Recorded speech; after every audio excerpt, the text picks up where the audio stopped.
1921년에 앤드류 카네기에게 채용이 돼서 US 강철 회사의 사장이 된 찰스 슈와브라고 하는 아주 입지전적인 인물이 있습니다.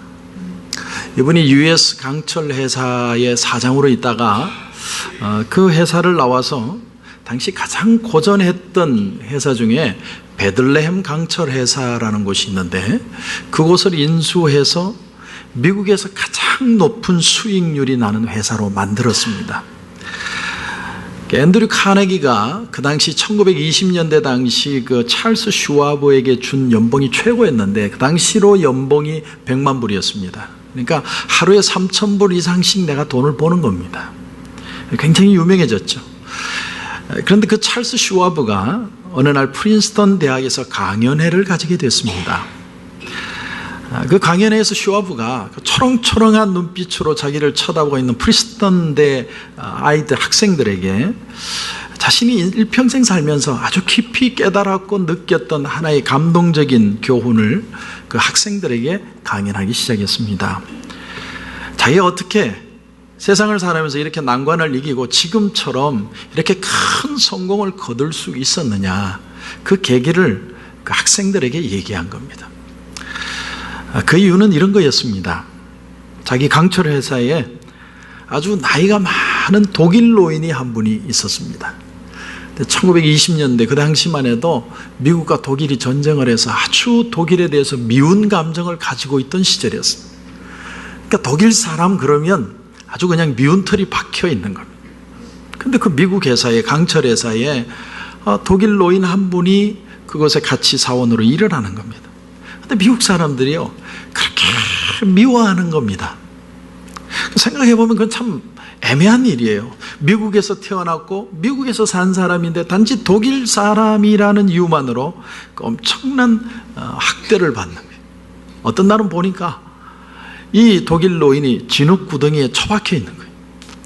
그래 거기서 막 옷을 털고 이렇게 기어 나오는 모습을 보면서 슈와브가 참 너무 안타까운데 도와주지는 못하고 그래 가서 옷을 이렇게 털어드리면서 하는 말이, 아니 좀 항의도 좀 하시고 좀 왜 이렇게 당하고만 사세요?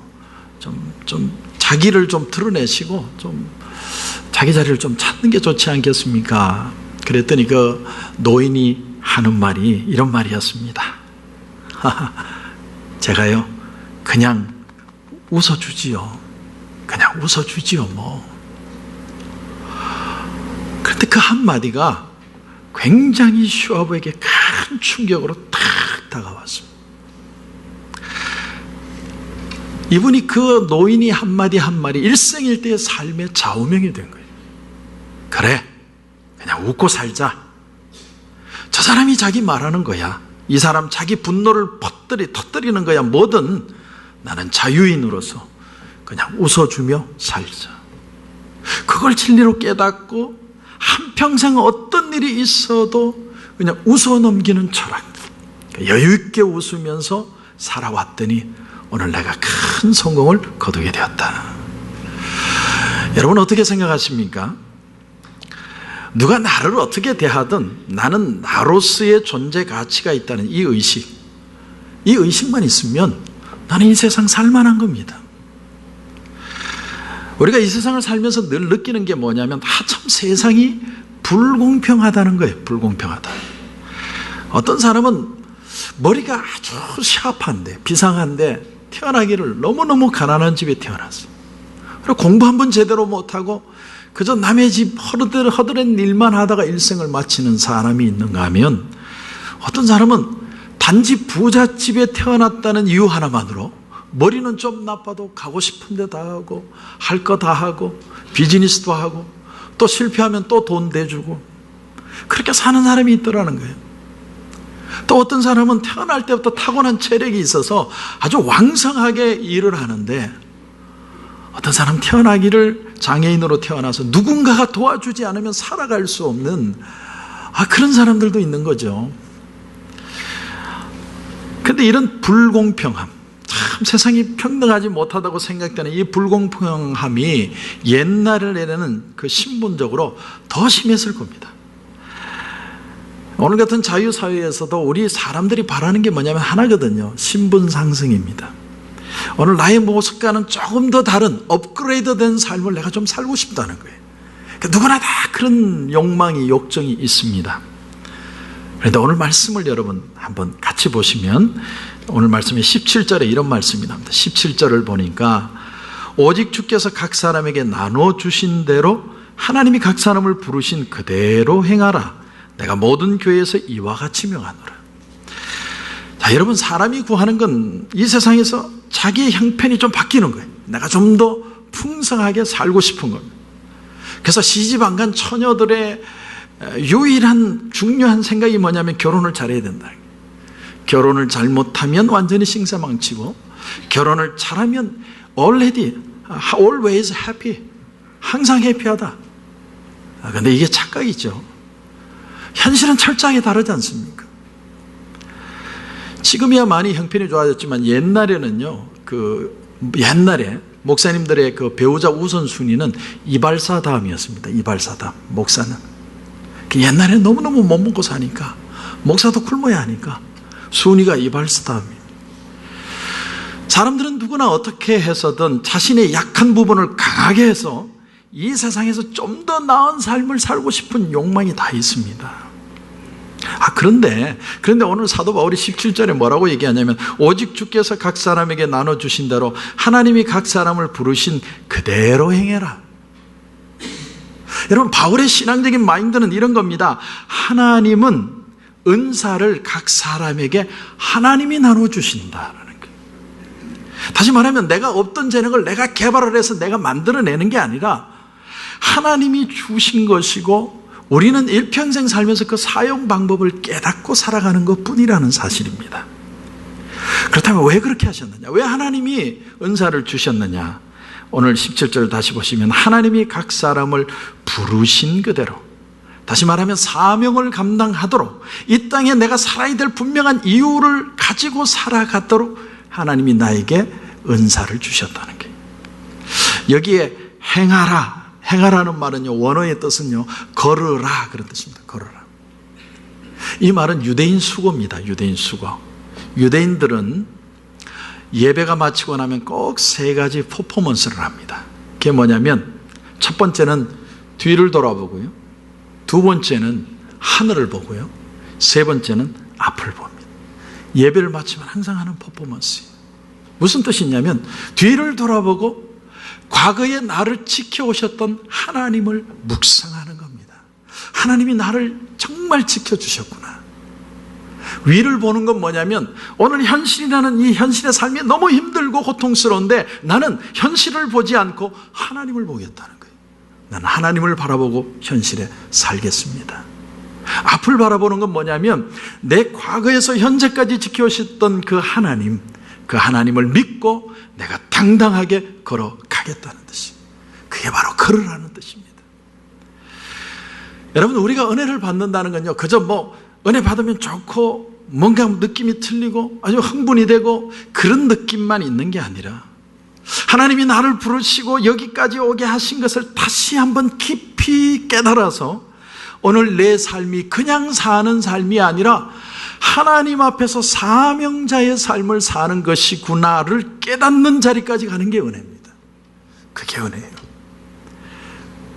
자, 그렇다면 우리가 여기서 이런 질문이 하나 생깁니다. 무슨 질문이냐면, 그러면 살면서 아무 노력도 하지 말고 가난한 사람은 가난한 대로 살고 무식한 사람은 무식한 대로 살라는 말인가?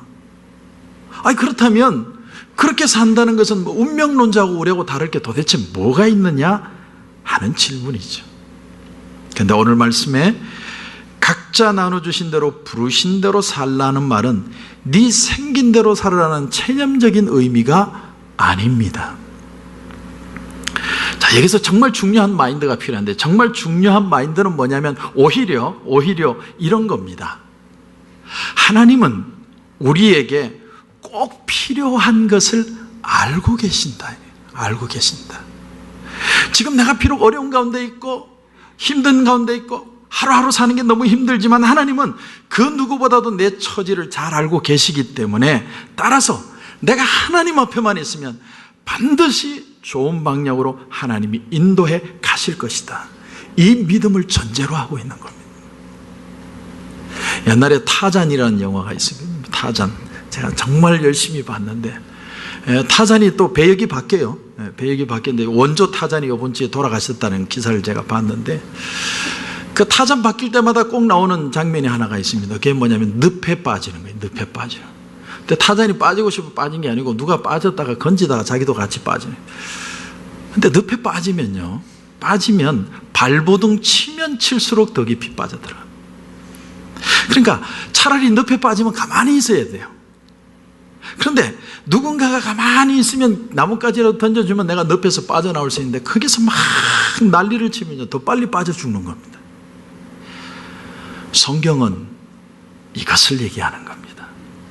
내가 내 삶의 가장 바람직한 웰빙의 상태를 내가 모른다는 거예요. 그래서 내 힘으로 나의 상태에서 한번 벗어나려고 발버둥 치면 칠수록 더 삶은 탈진되고 메스업 된다는 거예요. 막 엉클어지는 겁니다. 결국은 탈진해서 쓰러질 수밖에 없습니다. 그래서 오늘 바울이 우리에게 주고자 하는 정말 이 말씀의 의도는 뭐냐면, 하나님이 구해 주실 때까지 편안한 상태에서 할 수 있는 대로 현실을 적응해 보려고 애를 쓰고 노력하라는 겁니다. 그러면 좀 더 견뎌낼 수 있고, 또 이 바람직하지 못한 상태에서 견뎌내는 가운데, 믿음으로 가는 가운데 하나님의 기적과 하나님이 주시는 놀라운 은혜를 하나하나 체험해 가게 되어 있다라는 사실이에요. 여러분, 조지 위필드라고 하는 유명한 설교가가 있습니다. 이 사람은 사도 바울 이래 가장 뛰어난 설교가라고 사람들이 칭하는 사람이에요. 타의 추종을 불허하는 사람입니다. 34년을 설교를 했는데 큰 대중을 모아놓고는 1만 8천여 번 이상, 작은 집회까지 다 합치면 한 3만 번 이상 한 겁니다. 그 말은 평균 내면 하루에 설교를 서너 번씩 했다는 얘기예요. 한 달로 따지면 1000번 이상 한 겁니다. 그거는 사람의 힘으로 할 수 있는 게 아니에요. 저는 여러분을 위해서 주일 설교 하나 준비하는 것도 힘든데 어떻게 그렇게 설교해요? 그건 성령의 능력으로만 가능한 거예요. 그리고 마이크가 없던 시절에 3만 명, 5만 명을 두고서도 설교를 했습니다. 그런 파워, 그런 열정이 어디서 나온다고 생각합니다? 그건 성령이 함께 하시지 않으면 절대로 할 수 없습니다. 그런데 그가 어릴 때는 아주 병골이고 약골이었답니다. 거기다가 아버지가 일찍 돌아가시고 어머니가 재혼을 하셨는데 재혼을 실패했어요. 아주 경제적으로 어려움을 당했습니다. 그런데 머리는 있어서 공부를 열심히 해서 옥스퍼드 대학에 근로장학생으로 들어갔습니다. 근로장학생이 하는 일이 뭐냐면 주로 귀족 학생들 아침에 깨워주고 그 방 청소해주고 옷 다려주는 거예요. 그런데 근로장학생으로 들어왔던 많은 학생들이 그냥 공부하다가 포기하는 거예요. 너무 자존심이 상해가지고. 지가 지 부모 잘 만나서 부자였지 지가 부자냐고. 자존심이 다쳐가 다 그만두는데 위필드가 끝까지 그 옥스퍼드를 다녀서 졸업을 합니다. 졸업을 했는데 옥스퍼드 대학의 가장 뛰어난 설교가로 변합니다. 그리고 조지 위필드가 가는 곳마다 귀족이든 천민이든 누구든 위필드가 설교만 하면 사람들이 감동을 받네요. 조지 위필드는 설교할 때 한 번도 울지 않은 적이 없어요. 하나님이 주시는 감동으로 하나님의 말씀을 전해요. 결국은 그 위필드의 설교 하나 때문에 이 미국 독립에 큰 미끄럼이 되었다, 그런 얘기입니다. 성도 여러분, 그렇습니다. 하나님은 나의 필요를 알고 계십니다. 믿음이라는 건요, 이것을 믿고 받아들이는 게 믿음이에요. 내가 슬플 때도 기쁠 때도, 내가 낙심할 때도 좌절할 때도 다시 한번 일어서야겠다가 하는 그 순간에도 일거수일투족을 하나님이 알고 계신다. 그래서 시편 성경에 보면 40편에 하나님은 나보다도 나에 대한 생각이 더 많다고 말씀하죠. 저는 성경을 읽을 때마다 깜짝깜짝 놀라는 말씀이 하나 있습니다. 그렇게 리얼하게 딱 다가오는 말씀이 뭐냐면 시편 17편 8절입니다. 하나님이 나를 눈동자같이 지키신다. 제가 전에도 예를 드렸지만 저는 군에 가가지고 양화대교의 양화검문소에서 한 2, 3개월을 근무한 적이 있습니다. 쫄병이다 보니까 밥을 제가 해요. 제가 어릴 때부터 자라면서 장남으로 자라서 손에 물도 한 번 안 묻히고 살았는데 2주 동안 두들겨 맞으니까 밥이 되는데요. 지금 밥에 물 맞추는 거 나보다 잘 맞추는 사람이 없습니다. 기가 막히게, 반찬도 기가 막히게. 그러니까 일부에 그 얘기를 하니까 어떤 권사님이 실습해 보시죠. 그래서 안 한다고 그랬습니다. 근데 그때 다단식 치사기인데 막 국그릇이 끓고 있는데 기름 밸브를 조금 열어야 되는데 너무 많이 열었어요. 그러니까 이게 우당탕탕 난리가 난 거예요. 그 와중에 잘못하면 터지겠다는 생각이 드니까 압력 밸브는, 압력밥솥에 그거 밸브 여는 것처럼 압력 밸브를 열었는데 그 안에 있던 뜨거운 물이 그냥 얼굴을 쳐서 얼굴이 다 익었어요. 제가 이거 한번 바싹 타는 얼굴입니다. 그런데 그 0점 몇몇 초 사이에 순간적으로 눈을 감은 거예요. 여기만 딱 흰선이 있고 전부 다 탔습니다. 근데 그때 눈을 뜨고 있었으면 저는 여러분을 볼 수가 없습니다. 하나님이 그 순간에 탁 눈을 감게 해가지고 얼굴을 한번 탁 화상팩을 한번 했어요. 화상팩.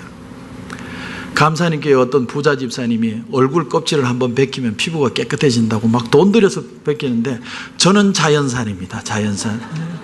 하나님이 그렇게 해주신 거예요. 사랑하는 성도 여러분, 하나님은 불공평하신 하나님이 아니라 공평하신 하나님이십니다. 세상 사람들을 보기에는 하나님이 불공평해 보입니다. 그러나 우리들의 삶에는 그렇게 공평할 수가 없는 겁니다. 하나님은 분명히 나의 아버지시가 되시고 때로는 나를 가난하게 하시고 때로는 내가 결혼도 못하는 상황에 있기도 하고 나를 병든 몸으로 두시고 있다면 여러분 기억하십시오. 분명히 하나님이 당신에게 주실 것이 있는 시간입니다. 그런데 그건 세상에는 없는 겁니다. 우리는 오늘도 왜 낙담하고 절망하고 좌절하느냐 하면 하나님이 나에게 주시려고 하는 게 뭔지를 모르기 때문이에요. 모르기 때문에. 어제도 아침에 일찍에 남성교회에 나와서 오늘 갑자기 왜 왔나 싶었더니 막 나무 추림도 하고 위에 지붕에 청소도 하고 혹자는 한 30여 명이 왔다 이렇게 말씀을 하고 혹자는 10몇 명이 왔다 이렇게 얘기를 했어요. 제가 정리를 했습니다. 제가 보니까 한 1, 2, 30명 오신 것 같아요. 1, 2, 30명. 그리고 점심때는 또 얼마나 김치찌개를 잘해요. 김치찌개로 모자라니까 오뎅탕까지 해서 내가 그 음식 준비한 남자 집사님한테 제가 얘기했어요. 분식점 하나 차리시라고. 감사 분식점 하나 차리시라고. 그러니까요, 마음도 풍성하죠, 몸도 풍성하죠. 제가 살이 안 찔 수가 없습니다. 저는 저녁에 밥을 안 먹고 자는데도 살이 쪄요. 너무너무 편하니까. 제가 어제 하나님 앞에 감사의 기도를 드렸습니다. 하나님, 나는 정말 정말 행복한 목사입니다. 정말 행복한 목사.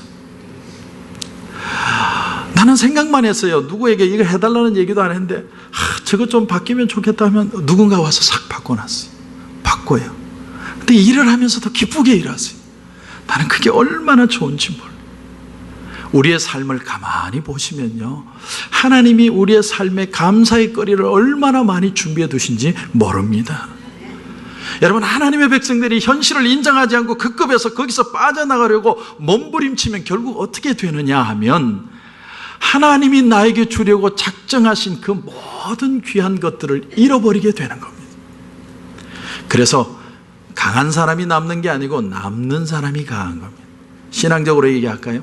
복된 사람이 남는 게 아니라 남아있는 사람이 복을 경험하는 거예요. 여러분, 가장 이 세상에서 불쌍한 사람이 어떤 사람이냐면 세상 것은 세상 것대로 못 얻고 하늘의 것도 하늘의 것대로 못 얻는 사람.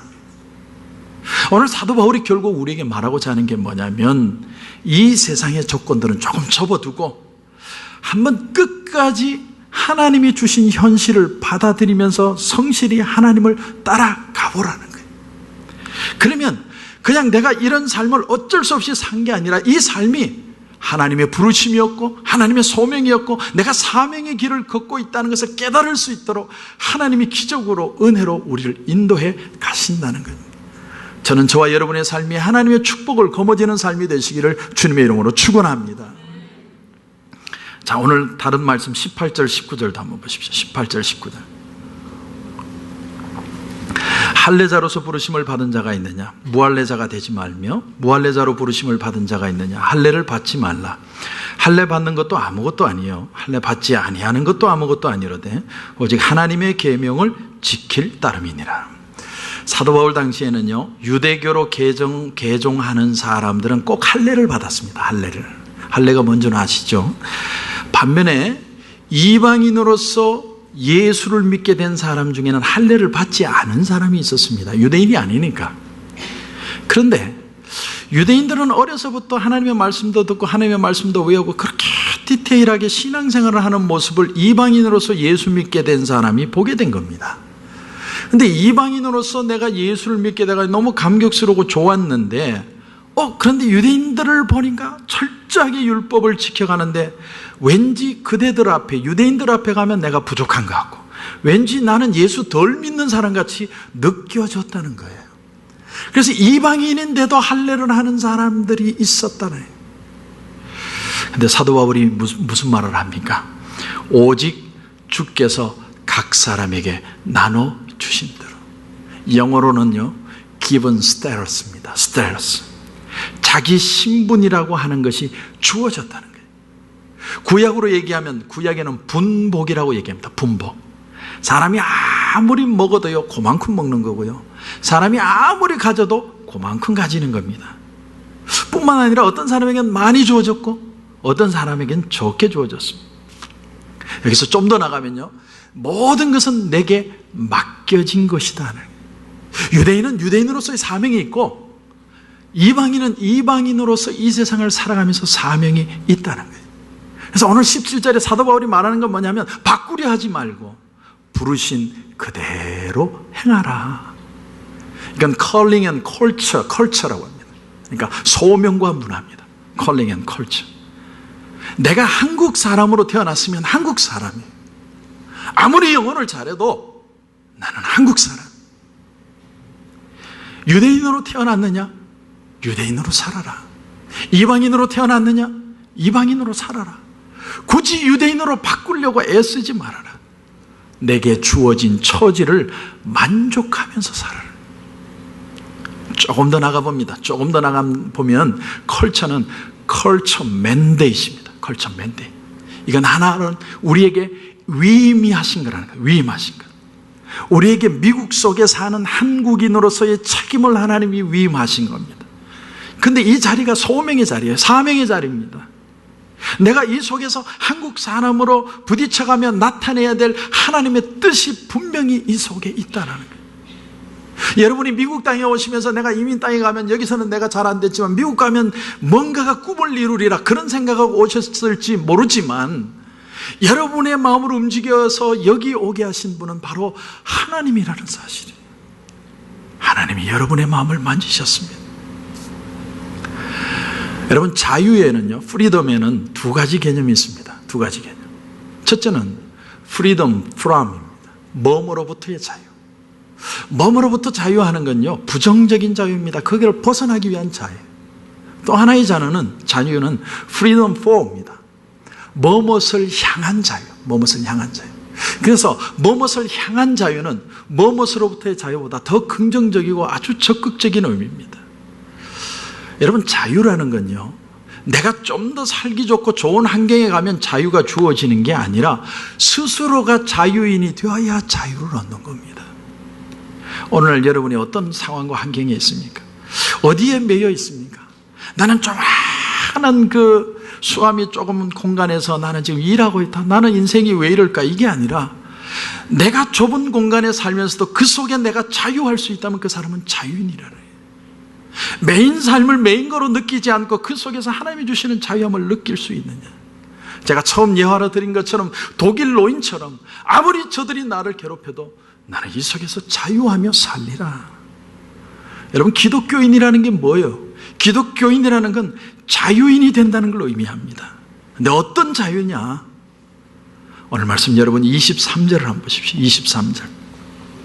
너희는 값으로 사신 것이니 사람들의 종이 되지 말라. 아주 중요한 얘기입니다. 내가 스스로 자유하는 게 아니라 주님께서 나를 위해서 자유케 해 주셨다는 거예요. 여러분, 우리 스스로 자유할 수 없습니다. 내가 그날 그 시간에 과거에 그대를 만났으면 내 인생에 이렇게 팔자가 이렇게 기구하지 않을 텐데. 천만의 말씀. 자유는 하나님이 주시는 거예요. 하나님 안에 살고 있다. 주님이 내게 자유하는 인생을 주셨다는 걸 깨달아야 그때야 삶이 변하는 거예요. 그러므로 어떻게 살라는 겁니까? 23절 보니까 사람들의 종이 되지 말아라. 여러분, 사람의 종이 되지 말라는 말이 무슨 말일까요? 우리는요, 매일 살면서 무슨 얘기를 듣냐면 들은 한마디 때문에 오늘 내 기분이 전부 다 업앤다운 됩니다.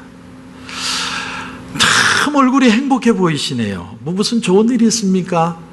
이렇게 질문을 누군가 하면요, 그날 하루 종일 해피, always happy, 얼마나 좋은지 몰라요. 그런데 얼굴이 좀 상하신 것 같아요. 뭐 힘든 일 있으세요?